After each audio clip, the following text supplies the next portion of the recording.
Thank you, Gwen. Well, now to a Fox 5 exclusive. Outrage growing tonight. This after a group of people are seen pushing an older woman off of a DC Metro bus. A parent sending us this video. Stephanie Ramirez is live at Metro headquarters with the details. A really disturbing video to watch, Steph. It absolutely is, Angie. And as soon as Fox 5 viewed that video, we did reach out to Metro wanting to get some answers. Now, I spoke with the parent who shared the video with us. She cried, Angie, throughout this entire interview. That is how upset she is with what she saw. She did speak with us, but she also asked not to be identified. Here is some of that interview. I know how teenagers could be. I know what it is, but I would never. I don't even care if the person is 30. I would never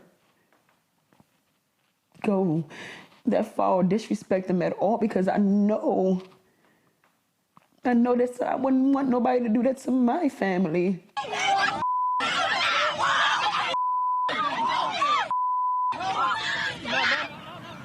And what you're looking at there appears to be a group of several juveniles, possibly some adults, shoving an older woman off of what we're told was the W4 bus as it was headed toward Deanwood at around 4 o'clock yesterday afternoon. The mother who recorded the video told us that the other older woman had just given up her seat to help her family. The older woman then asked a group of rowdy kids on the bus to stop cursing, and that's when we're told things escalated. The person we spoke with says the people on the bus were throwing bottles at the woman. They pushed her. Some even put their hands on her neck, apparently choking her as they shoved her off of the bus. We're told no one, not even the bus driver, stepped in.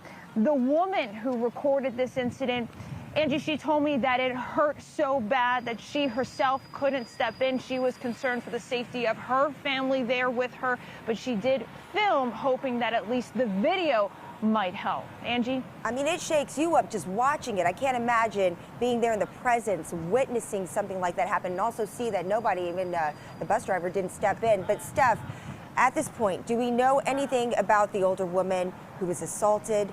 And what's Metro saying about this? Angie, we do not. We're still waiting for a response from Metro. I should also add we did check in with some of the area schools to see if they recognize any of the kids on the bus there. I want to also note that in the video, what we did see was this woman who was attacked and assaulted, not reacting with physical violence of any nature. What you kept hearing her say over and over again was, "Thank you, Lord," and at one point, "Please stop the bus." Back to you, Angie. Well, hopefully they're going to get to the bottom of it and hold the people accountable for this horrible assault. Stephanie Ramirez for us tonight. Thank you.